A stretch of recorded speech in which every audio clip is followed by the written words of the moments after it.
This program is sponsored by Dave Stahl. It's time to get educated on your Second Amendment right. It's time to get locked and loaded with 2 full hours of Gun Sports Radio. Your hosts Dave Stahl, Lance Palke, and Michael Schwartz will teach you anything and everything there is to know about firearms, self-defense, and the laws that affect your American right to own and bear arms. Visit gunsportsradio.com with your questions and comments, or to learn how to become a sponsor and or guest of the show. Now, here's your hosts, Dave, Lance, and Michael. All right, folks, welcome back. You're listening to Gun Sports Radio, FM 96.1, AM 1170. The Answer. All right, by the way, we are now Facebook Live. Woo! And how do you get there, Michael? Go to facebook.com/SDCGO or just do a search for San Diego County Gun Owners. Go to our Facebook page, and you're going to see our bright, shiny, smiling, half-masked face. Yeah, we all got on. Ew, that's pretty good. All right. Hey, folks, look, by the way, and look for our shows on your favorite podcast platform. It's super, super simple at gunsportsradio.com. That's gunsportsradio.com. And please remember, we're a 2-hour show now, so at 5 o'clock, don't get off that chair or stop that car. Take a listen. And this hour is brought to you by our good friends at Firearms Legal Protection. Firearms Legal Protection is the best legal protection for self-defense. Check them out on their website at firearmslegal.com. Firearmslegal.com. You know, California assault weapon laws make it almost impossible to own an AR platform rifle. What's the solution? Cali Key. It'll convert any mil-spec direct impingement AR platform rifle into a straight pull bolt action rifle, so it can have all the features without being considered an assault weapon. It's a true drop-in solution. No milling, no aesthetic modifications, and no turning off your gas system. Keep your entire AR collection intact at a price you can afford with Cali Key. Check out Cali Key at calikey.com. That's KALIKEY.com.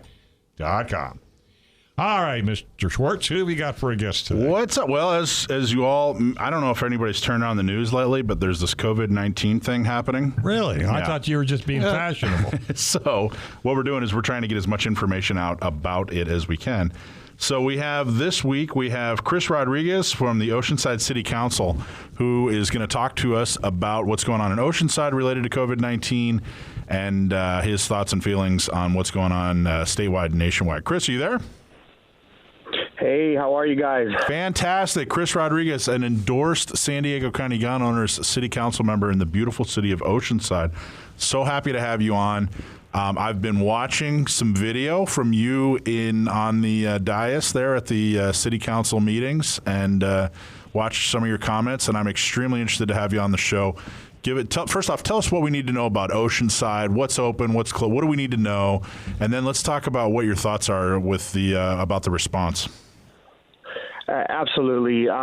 First and foremost, we're really trying to lead the way in Oceanside and just being, practical and taking this from a common sense standpoint. Obviously, we want to listen to our health officials, but at the same time, we don't want our economy to tank. And so we're really advocating for our local businesses. We have coming up actually for a vote this next council meeting, looking at having $3 million to go toward micro loans to help small businesses in Oceanside, really, $10,000, $20,000 increment to really just get through this, weather it at 0% interest rate, and then it'll go up slightly, and it's a 2-year loan. We're wanting to help our small businesses make it. But from a practical standpoint, I think, from a state level all the way on down to a county level, they really went way too far in one direction in the definition of what is considered essential. I think essential, yes, we need to go to a grocery store, we need to go to a gas station, we need to go to a pharmacy. However, there are businesses that are essential to a local economy, including, creating sales tax to allow us to pay for our police, pay for our fire, fix the roads. And we're not able to do that now. We're not getting anything from those essential businesses on a local level. And so if you can walk through the Dollar Tree and maintain a 6-foot distance and put a face mask on, why can't you walk through Kohl's to go buy some clothes or somewhere, just to be practical about this. I mean, if you've been to any Walmart anywhere, they're just as packed as they always are, and so if we really just need to be smart about this. And again, be safe. Well, however, Chris, shutting everything down is just not the way to go. And you're not just saying this. You were on. I saw you on at a city council meeting saying, "Hey, look, what can we do to get out from underneath this the health department? I mean, can we act independently? I mean, basically saying we disagree with what we're being told to do." You guys, wanted people to be able to walk and jog on the beach, and held out for a long time about that. Unfortunately, got some misplaced pushback on that, which I think is unfortunate. But you're actually trying to take steps to undo some of the extremeness of what's going on, and I got to tell you, that looks like leadership to me. Yeah, it's not easy. You get a lot of upset individuals because they think when I say, hey, let's be practical about this, let's open up, essential businesses that are essential to our local economy, that I'm saying, hey, free for all, back to where we were. Absolutely not. What I'm saying is that, this is America. Americans have constitutional rights. They're responsible for their own health and safety as their top priority. And government needs to have very limited involvement when it comes to that. And if an individual wants to walk on the beach and maintain 6-foot distance, that's their God-given right, and government shouldn't be preventing them from doing that. And so I think there's balance. Again, we have to balance what our health officials are saying and listen, but we also really need to just back up a little and say, hey, there's things that affect our quality of life, our health, our safety, that doesn't involve just shutting everything down. And and Chris, you're not alone on this. There's been the mayor of Encinitas, Blake Spear. She's been wanting to open things up. The mayor of Santee, John Minto, wants to open things up. And who's been really vocal is the mayor of Coronado, Richard Bailey, who's a fantastic guy, a fantastic politician. He's been really vocal. He's been getting a lot of pushback from a very small but very vocal group of people that just are not even making sense anymore. He just wants to allow more spaces, more open space for people to be able to distance from others, and he's getting pushback so bad that I've actually started calling Coronado Karen Nato, because it's just been ridiculous over there. So Chris, yes sir. Just a question here, because what Michael was just talking about the mayors want to open this. John Minto wants to open some things up in Santee.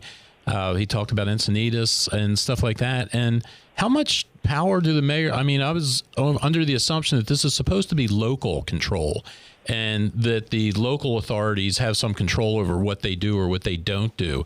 And how much control or how much power do the mayors actually have to, as you're saying, start using some common sense? Because, you mentioned about microloans and things like that, or talked about that. And I think a much more common sense approach would be to let these little businesses open back up and let them deal with how they're going to have the social distancing and the cleaning and the masks and everything like that, just like the gun shops are doing. So what's your approach on that, or what can the mayors do? Yeah, so there's two dynamics. One is from a state level. Governor Newsom has declared a stay-at-home order, so we're not able to lift that, nor are we saying we want to lift that. What we're approaching is from the other perspective, which is public beaches, public parks, recreational areas, as well as the local economy and the smaller businesses that can you open or can't you open, and that's from a county perspective. They're the ones that have established what they consider as essential. So we're really advocating. I've been advocating for a May 1st opening of essential businesses, not a complete opening, an opening of essential businesses. I would also like to see our beaches and parks and walkways opened for recreational purposes and health. But so from a local level, the local leaders, if they're on board, we've been advocating. We've wrote a letter to the Board of Supervisors. They actually have an agenda item coming up this week that's going to be brought to a vote to really put pressure to start getting some of our essential businesses open and it's the county health office that has to remove or modify the order in order for us to make local decisions, because the local police department has to enforce what the county's official orders are. So if they say you can't be on the beach and you're on the beach, the police department has to arrest you or cite you or enforce that order. So we're really stuck until that order is modified. Right. Hey, Chris, hold that thought. Can you stay with us for another segment? Oh, no, Absolutely. I guess not. No, unfortunately, we have another call-in guest. I would love to have you. We could have this conversation for forever. You're doing such a great job, Chris. I really appreciate it. Can't tell you how much I appreciate the leadership when it really locally, there's been so little leadership. And I hope you reach out to Mayor Bailey and Minto and you guys start a coalition and get this all solved, because you're doing a fantastic job. Thank you so much for coming on, Chris. Absolutely. Thank you, gentlemen. All right, folks, we're going to take a little break. You're listening to Gun Sports Radio, FM 96.1, AM 1170. The Answer.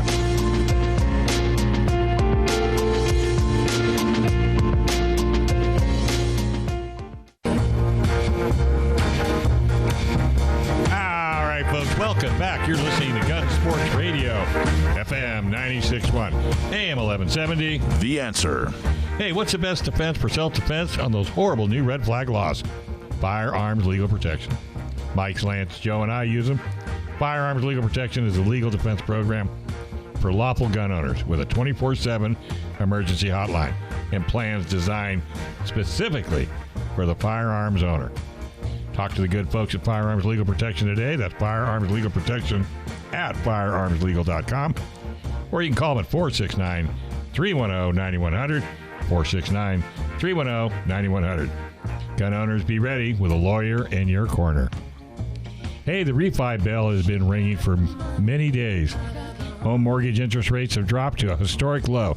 If you're looking to buy or refi, or if you're considering a reverse mortgage, call our local mortgage guy that you can trust. Call Chris Wiley at PRMI Mortgage. For nearly 25 years, Chris has been helping local San Diegans with all those mortgage needs. Give Chris Wiley a call at 619-722-1303 or just go to primeres.com/Alpine. All right, who you got now, boss? We have a return guest. Always an interesting interview. A really great guy. Really interesting YouTube channel with a ton of subscribers. A ton of people watch him. William, better known as the Daily Shooter on YouTube. Are you there? Hey, guys. How are you? Good, man. How are you? Doing excellent. Thanks.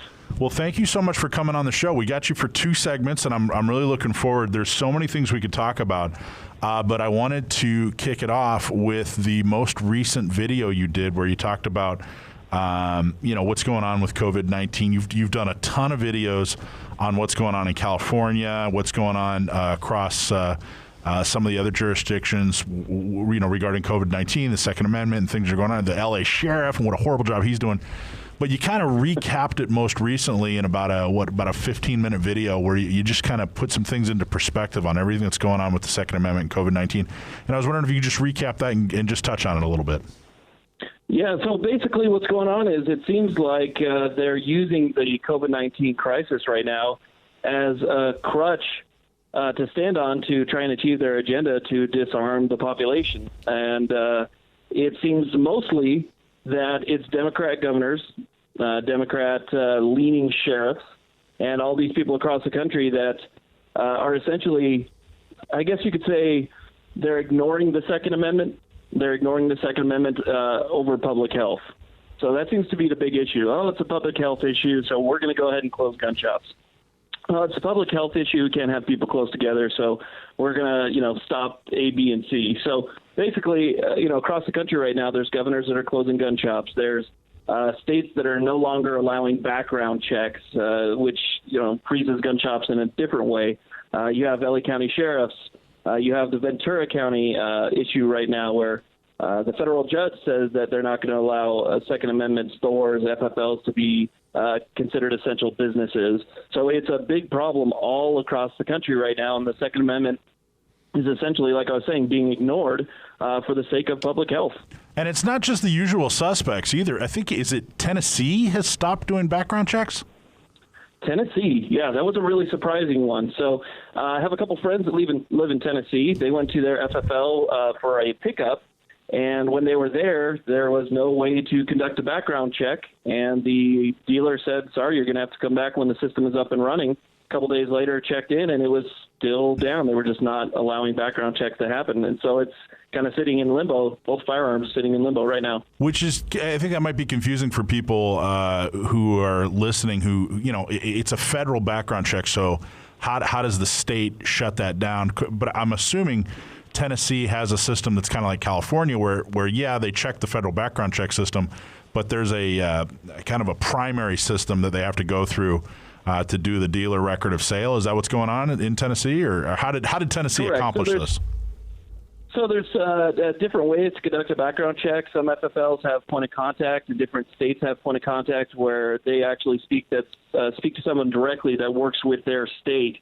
Other states have a different way of conducting a background check where it actually goes through, the standard system, and they have to wait for a reply.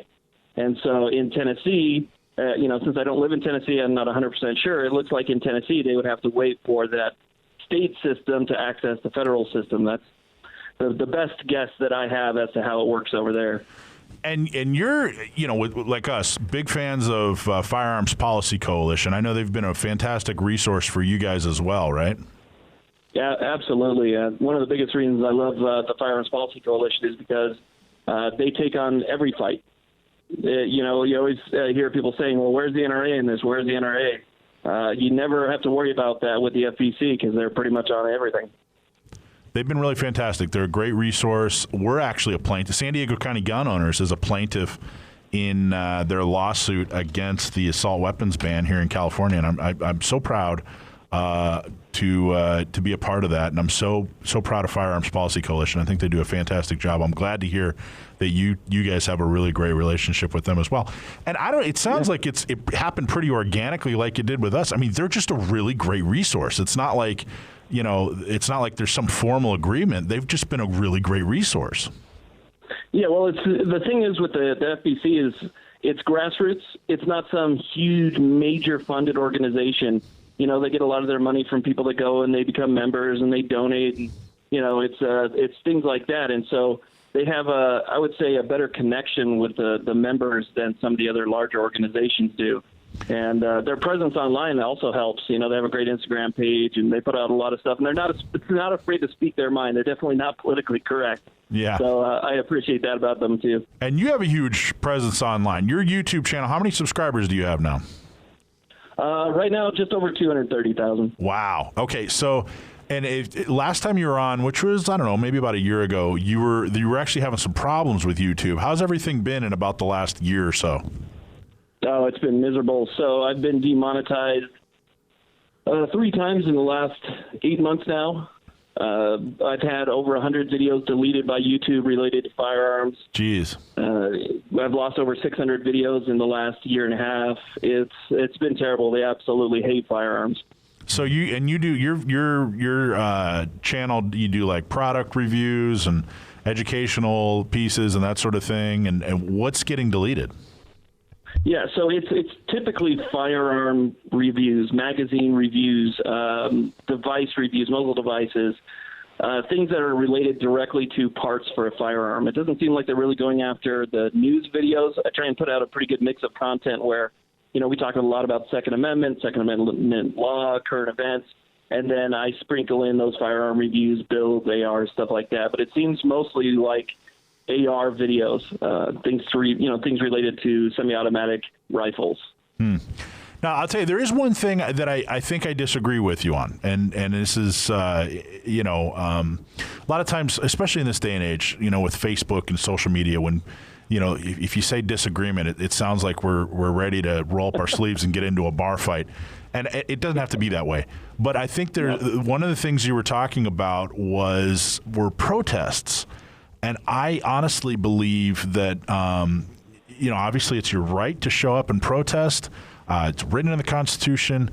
But the gun community is horrible at protests, and they range from completely ineffective to counterproductive. And I've been trying to encourage people that we should stop marches and protests, and we should start supporting people politically through education and politics and funding, that sort of thing. You know, we just interviewed a city council member from Oceanside whose his leadership's amazing. I'll bet you most of the audience hasn't really heard of him. And here's a guy who's leading the charge with COVID-19 and everything that's going on. He's leading the charge with the Second Amendment. And, you know, it's just amazing that this guy doesn't have $1 million to fight with. You know, I think that 1,000 of us should give him $100. You know what I mean? And or whatever. 10,000 of us should give him $100. You know, and I just my point of view is that these marches and protests, I think we got to dig deeper and get more creative. Sure, and I've heard that argument time and time again, which is perfectly fine. It's a legitimate argument, and I agree with some of your points. However, you have to try and remember that people need an outlet. People need an outlet that they know that they've done something, and whether it be productive or even sometimes, like you said, it can be counterproductive. The way that the news covers protests and the Gadsden flag, they see the Gadsden flag as some type of racist symbol, when in reality they just don't know the history of the Gadsden flag. But that's the way that they view it. And so they look at people that are marching with flags like that, and U.S. flags, and you know, a lot of times you'll hear white nationalists thrown around when we all know that that's not the case. In the Second Amendment community, there's everybody's there, right? Everybody's represented. As a matter of fact, I have friends that are in the LGBT community, and they are big Second Amendment supporters. So we have everybody, but that's not the way that it's covered. So, yeah, I can see that being an issue as far as image goes. But people... So what's your advice? When people do protest, what's your advice to make sure that it is effective and that it isn't covered in that way? I say people protest in whatever way they feel. I'm 100% open with that. And if people want to protest in full gear, I think that should be their right. And sometimes it helps people feel like they're it feels when you're out there protesting, and let's say that you decide to wear a plate carrier, those people feel like they're able to protest in their own way, and they feel empowered by that. And sometimes that's just what it takes. It takes people to feel empowered to get them motivated to maybe do more. So they go out there, they go to a rally, they rally in the way that they want. They go home, they feel good about what they did, and maybe they want to continue. You know, maybe they want to donate, maybe they want to help support the next cause. And so I think that it groups people together in a way that it makes for a better community. Gets people closer together, helps us unite in a way. Yeah. I tell you what, William, can you hang with us for another segment? Yeah, absolutely. All right, folks. William, the Daily Shooter, will be back in a moment. You're listening to Gun Sports Radio, FM 96.1, AM 1170. The Answer.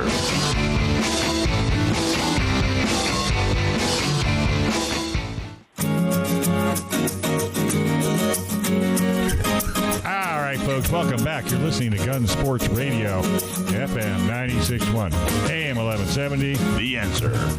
Hey, have you been to A.O. Sword Firearms in El Cajon? Well, they've got the widest selection of guns in San Diego County, with over 600 unique guns in stock, including hundreds of used guns. Go see their full-service, experienced gunsmith. They can do everything from mild repair to full custom firearms. A.O. Sword Firearms Store, located at 929 East Main Street in the city of El Cajon.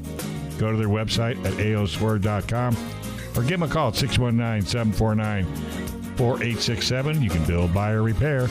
A.O. Sword Firearm is your go-to place for all things firearms. That's aosword.com. Call them, 619-749-4867. This segment is sponsored by attorney John Dillon, and if you have any legal issues that involve anything gun-related, give John a call. Red flag laws, gun registration, gun transportation, and storage. Call attorney John Dillon. All right, but hey, John's not calling in today. He's still busy working on law cases. So we've extended our next segment to William, the Daily Shooter. William, you're back. Yes, sir. We're talking to William, the Daily Shooter. You can find him on YouTube. Just do a search for the Daily Shooter, and he does all kinds of cool videos. Subscribe to his channel. Check him out. He does a great job of keeping everybody informed, and I can't tell you how much I appreciate what you do on YouTube. Tell us a little bit more about your channel. My channel is a Second Amendment related channel that deals with not only just firearms reviews, accessory reviews, but also we deal a lot with Second Amendment related topics. Talk about all the national news, including California. California tends to be a pretty big one, and that takes up a lot of time. As a matter of fact, I had to make a second channel now just to deal with Second Amendment news. So it's a pretty good mix of everything. Tell us about that. I heard a little bit about that. I'm not familiar. So what's the difference between the channels, or tell us about the new channel as well?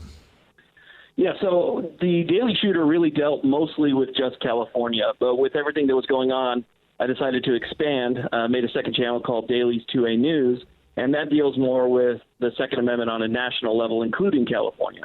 I think the last 4 videos have been California related, but it's more of a national news channel. That's cool. So tell us a product, hopefully one that we can buy in California, that you've reviewed in the past, 6 months, that really blew you away. What's something that impressed you that you really enjoyed? Well, it's probably the Desert Tech MDR, which is a bullpup, and it is a new bullpup in 2020 designed for California. So they know my California content. They got in contact with me before it was released a little bit early in 2019. And it was really interesting, the development of it, because a lot of companies don't realize that in order to get your firearm in California, if you have a long gun, it doesn't really require all that much to make it featureless, to at least send it in and then allow the end user to modify it. And so that's what they did. They took a bullpup, they put a slightly longer barrel on it and a fin grip to make it featureless. Then now it ships into California. So I think a lot of people can appreciate the bullpup design that, people had a hard time getting in California unless it was another brand. So I really appreciate the fact that they put in a little bit of effort to research that and get it out to people who didn't have it before. I've come to, when I was a kid growing up in the 80s and the early 90s, the big popular bullpup at the time was the Steyr AUG. And that thing, still popular. Oh, it might as well have been a space gun. I mean, it was so cool looking. But it's gotten really popular. I love my KSG, my shotgun, my bullpup shotgun. Love my bullpup shotgun. I think it's great. I don't know. Have you reviewed one? I have not. I've never even shot one, to be honest with you. I love it. Take the opportunity. I think they're great. So what do you like about this bullpup in particular? Is it just the fact that Californians can get one, or what really turned you on about it? So this is a real modular bullpup, and it makes it modifiable when you leave California, or if you were to go to Las Vegas. A lot of people in Southern California take trips to Las Vegas all the time, and you can pretty much go shooting anywhere north, east, west, or south of Vegas. And so what you can do is you can simply take that little plastic fin grip off, because it's not a permanent modification, and then you could take a smaller 16-inch barrel or, something like that, and then it's just a matter of an Allen wrench. Pop that old barrel out, pop the shorter barrel back in, pull off the fin grip, and you're good to go the way it was originally designed. So I like the fact that it was modular. A lot of people have it in California, but if you ever want to shoot somewhere else, you can have what everybody else have without anybody laughing at you. So I thought that was pretty good. That is cool. Now remind people, what is it exactly again? It is the Desert Tech MDR. And you can get that in, 223 or? It is either in 5.56 or in 308. I believe they also have one in 6.5 Creedmoor. Oh, cool. All right. Excellent. Yeah. So a lot of these, did you go to SHOT Show, by the way? Oh, yeah, of course. How did you have your own booth? Or did you? This pandemic. Yeah. SHOT Show had its own little virus going on from what I hear. Everybody that went to SHOT Show walked around for 2 weeks hacking and sneezing and coughing. Yeah, that was me. Did you have your own booth, or did you just go around and visit everybody? Oh, yeah. I had so many appointments. I was there from 7 o'clock in the morning till 5 or 6 o'clock at night, having meetings afterwards and talking to different companies about what they got coming out. Wow. So they approach you and say, hey, look, because you have such a great following, we want you to know about our products so you can get the word out. Is that kind of how it happens? Yeah, pretty much. I try and appeal to the average guy. There's a lot of super fast, you could call them operator types on YouTube, but, not too many people that we're appealing to, just, your average guy that goes to the gun shop to pick something up. And so I try and appeal to that audience, and, that's where a lot of companies are wanting to sell these days. Now, how does that feel? Because you just kind of started this, out of your garage. I don't know if it was literally out of your garage, but you just kind of started doing these videos. this kind of video production wasn't necessarily your background. It was just a hobby, and now it's turned into a career. How does that feel? It feels pretty good. It's a very difficult career. There's a lot more that goes into it than I think people know. I spend probably 70 or 80 hours a week just doing social media stuff. I'm up till 1 o'clock, 2 o'clock in the morning editing, and then I'm up at 6 o'clock in the morning trying to make the next video and get the latest topic out, because things break pretty fast and you got to jump on top of it. So it's a lot of work, but it's really rewarding, especially when somebody comes up to you and says, hey, I'm in the military and I was stationed in North Carolina. I watched a bunch of your videos and it really helped me transition to California. And it's those things that make it feel good. Yeah, you are quick. Folks, if you're listening, go and subscribe to The Daily Shooter, because you break news faster than just about anybody out there. You have like a thorough understanding and an edited professional video and an explanation of things that are going on.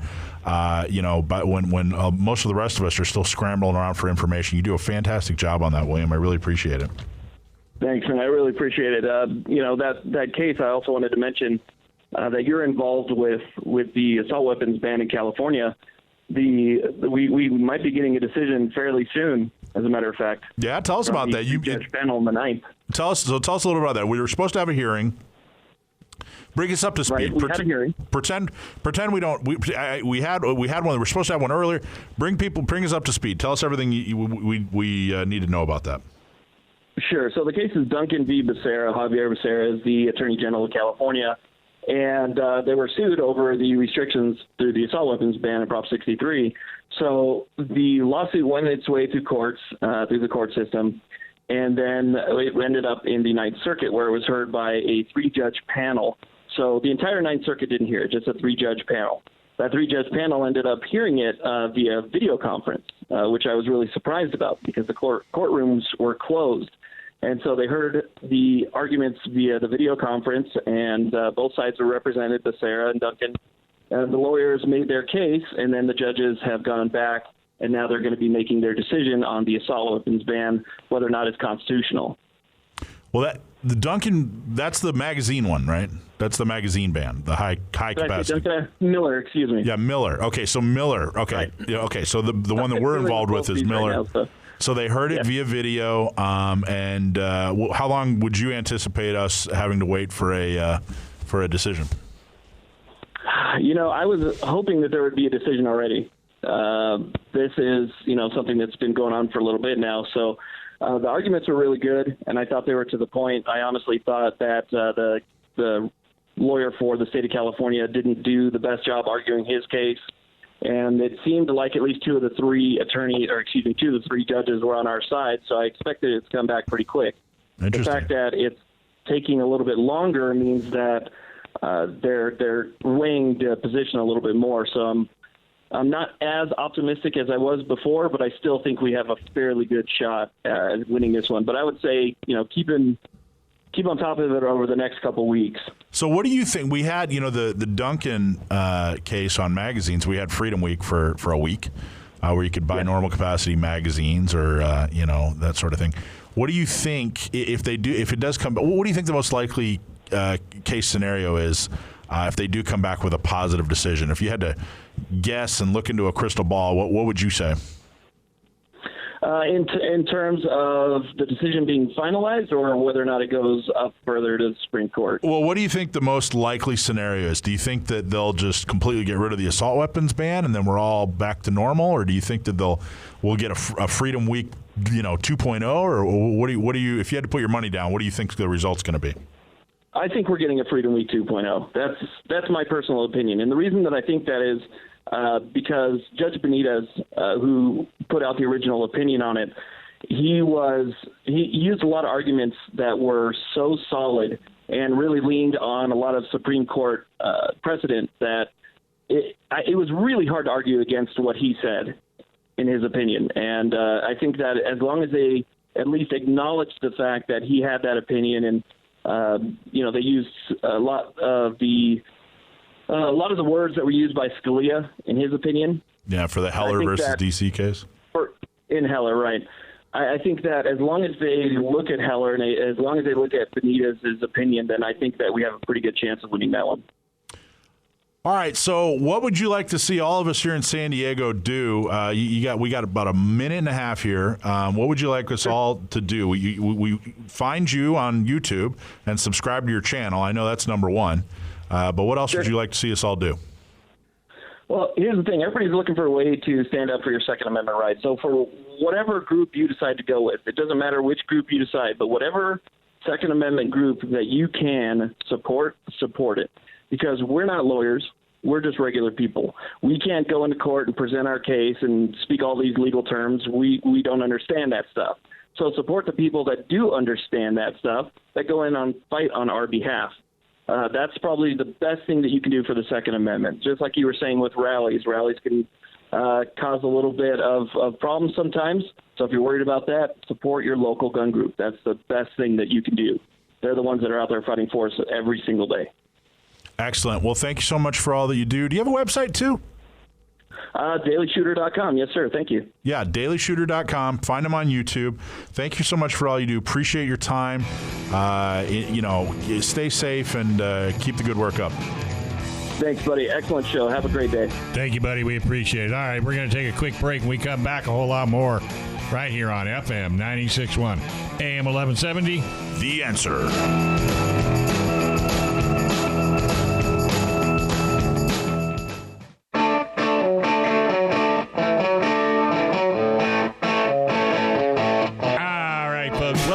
You're listening to Gun Sports Radio, FM 96.1, AM 1170. The Answer. All right, folks. Hey, what's the best defense for self-defense in those horrible new red flag laws?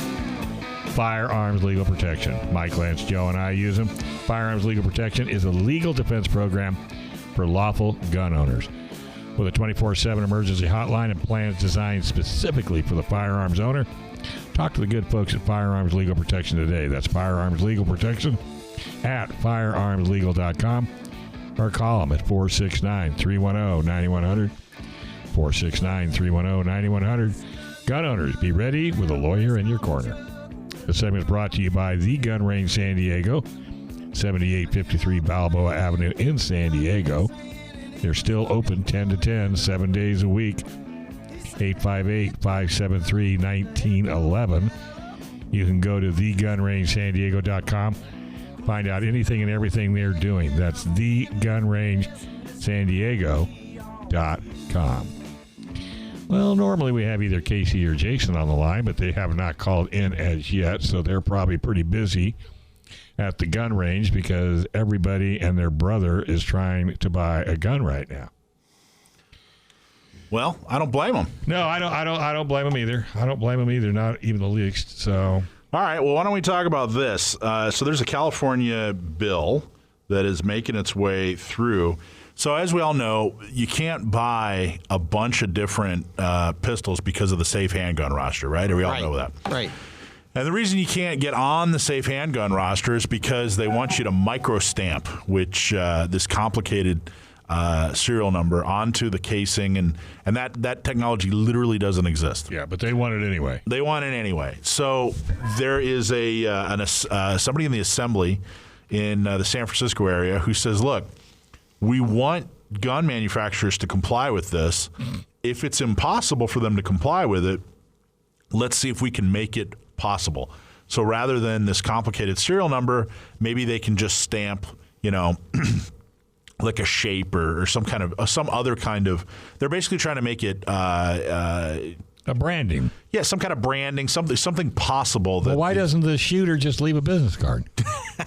You think that would? Well, we can just make that a law. Like, look, if you're going to shoot somebody, you have to leave a business card. Drop a business card. Is that too much? I don't think that's too much to ask. That sounds as stupid as the other one. Okay, I'm sorry. Well, what do you think of that, though? What do you think? You think this? I think first off, couldn't you just file the thing off? Jason's on the line. You know what I mean? Couldn't you just file it off? You could do a ton of stuff. Put a microstamping of any kind. I bet you Jason can figure out how to do it. Yeah, Jason from the gun range. You know how to do it, Jason. Hey. How do you stamp so that when somebody shoots somebody, I think just drop a business card after you shoot somebody. We're talking. Hey. sorry to be fashionably late. How do you do what now? Get rid of the micro-stamping if that does go through? Well, they actually made that. They're proposing that they make the micro-stamping easier so that gun manufacturers can comply with it and actually, make something. So we were just talking about that. So I just said, just shoot somebody and then drop a business card. That way you don't have to go through all that rigmarole. They're calling card.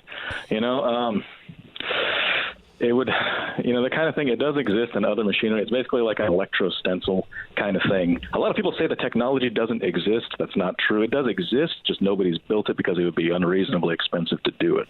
The thing with microstamping is, the thing that sucks is that if I did do that, if I'm a manufacturer and I actually made a machine that did this, it would cost an astronomical amount of money. Not to mention, I could literally take a file, one swipe, that thing is gone. That's what Lance was talking about. Yeah, exactly. I could buy a firing pin for $3, install that firing pin, and then it defeats the purpose of the whole thing. And I think that's one of the things that, obviously the opposition knows this, and they want to hold that over you. Yeah. There's no point in making it if it's so easily defeated. And it's kind of this, unfortunately, a very clever way of denying us. Mm-hmm. Well, there's actually a lawsuit going on about the pistol roster right now. And if you have a California legislator admitting that this thing is impossible to follow, I wonder how that's going to weigh on the case in court. I mean, you have a legislator right now saying, "Yeah, okay, it's impossible to follow. Let's try to fix it." So that might help us out. That might be a good question for Brian Jones. I would really like that. There you go. Yeah. I would really like that to work out. So you got last. There are a ton of guns that I would like to get. Yeah, no doubt. And we heard you had you had Easter off. Yeah. We had Easter off. We had a nice rabbit day. It was fun. Yeah. Hope you guys had a nice Easter. We did. You still got the line out the door? Or what's happening now? Yeah. Right now, we got a long line. People waiting for the range, for sales. It's still busy. Yeah, well, so the range is open? The range is open. But we have to still have to maintain social distancing. Right. You're absolutely required to wear a mask inside the store. But yeah, it is open. I'll be darned. Well, that's good news. Yeah, and the Dross is still running far behind. It is lagging behind more than, for most people, more than 2 days now. We actually have some people that are about 4 days right now. Did you get anything delivered last week? We did get guns delivered. It just takes an extra, few days. So we are able to deliver things. It's just a serious delay. All right. Well, at least it's not stopped. Yeah. Right. It's not. No, nothing's stopped completely. That's what we were really afraid of. That's the last thing we want. But yeah, everything so far, it's just almost everything is being delayed about, on average right now, about 3-4 days now. I gotcha. And so if someone wanted to come to your store and buy something, buy a handgun, then, what would you recommend they do? So just wait, probably, or be prepared. They got someone at the door, I think. Yeah. No, we just make sure they know that it is. Hey, there's a good chance that you actually might be delayed by a few days. Everybody is okay with it. Okay. Everybody is okay with this. Yeah. They're all being very understanding. The best customers around. Yeah, isn't that funny how one side screams and hollers at gun owners, yet when gun owners are put into a situation like this, they deal with it. They don't get crazy. They don't go off the edge. Yeah. I tend to be very responsible about it. One of the funniest things I actually noticed, I don't make a habit to make fun of people, even, people on the other side of the gun rights thing. But I've seen a lot of people who just, they come in, a lot of people, they don't know anything about guns, but a lot of them are being just very brave and honest and saying, hey, you know what? I actually used to be against this like a week ago. I was totally opposed to the idea of owning a gun. Wow. And now suddenly I'm realizing this is actually something that I could actually use this to help myself or somebody else or my friends, my family. Right. And that's kind of nice to see. And you guys are polite. You don't harass anybody. No, we're not. No. Last thing you want to do is, we're not making fun of anybody for it. But it is kind of funny to point out, like, oh, you know what? That's really cool of them to say, hey, I actually was against this. Now I kind of get it. And now I just kind of, it's nice to see that kind of understanding, it's kind of like an enlightening. Yeah, because normally when we have the big rushes, like when Obama became president and things like that, and right. we didn't get this type of new shooting people coming in type of thing. No, it was all the same. It was all just the same. People regularly buy guns, their kids, their family and friends. This has been a very eye-opening experience for a lot of people, even people in the store. I've been in guns 12 years almost, and I've never seen anything like, I've never heard of, a bunch of people who vote liberal come in and, suddenly they're like, you know what? Yeah. Maybe it's better to have it and not need it than the other way around. Yeah. That makes sense. Suddenly they're like, maybe I shouldn't be just listening to everything, the news I watch, what they tell me, or maybe I should think about it. This is nice to see people starting to think for themselves a little bit. Yeah, that's good. Well, if someone wanted to use the range, then how would they do that? Are you guys have a sign up for it, or how's that working? Yeah, that's right. We meet people at the door just to figure out what they want to do, if they want to, take a firearm safety certificate test, if they want to shoot on the range, buy a gun, whatever. We kind of sort of, prioritize them and then kind of just feed them through the door. Because there aren't really a lot of open ranges. Yeah. Can you make a range appointment? Can't make an appointment. No, we do have to have somebody here physically, and we can only have a certain number of people in the store at all times. But like I said, a lot of these people are being very patient, and they're being great. Okay, good. Then what about your members? Like if they have a gold membership, like someone I know, they do still have. They do still have front of line privileges. Nice. Do you restrict how much time Lance can stay in the range? That's right. I'm sorry, Lance. We do have to limit everybody to 1 hour right now because we essentially only have half the range open right now to maintain distance between shooters. Because of that, we kind of have to limit everybody to 1 hour. Well, I think an hour is just to make sure everybody gets their fair shot. Yeah, but you do get 20 minutes. Lance line privileges. Lance, he can take care of that in 20 minutes. 20 minutes. Yeah. 20-minute workout. Yeah, exactly. All right, man. All right. Well, thegunrangesandiego.com. Yep. San Diego. Yep. That's us. Yep. That's us, man. Take a run down there. They're still open 10 to 10, 7 days a week. Go see Jason. Yep. He'll be there. Come see me. All right, brother. Yeah. You're there now, right? I'm here right now. All right. Well, we had to look around. We weren't. I am here. Sure. All right. All right, folks. Well, hey, don't give up, folks. You got to support our local gun shops. You got to go in and tell them you're there for them.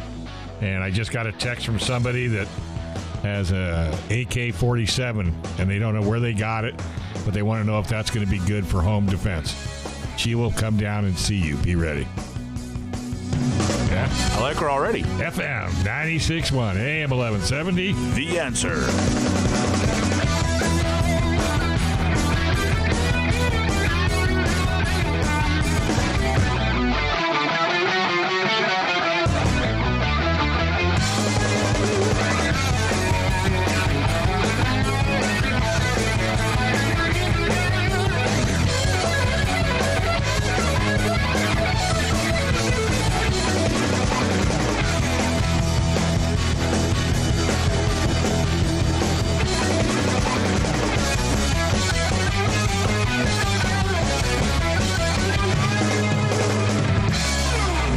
This program is sponsored by Dave Stahl.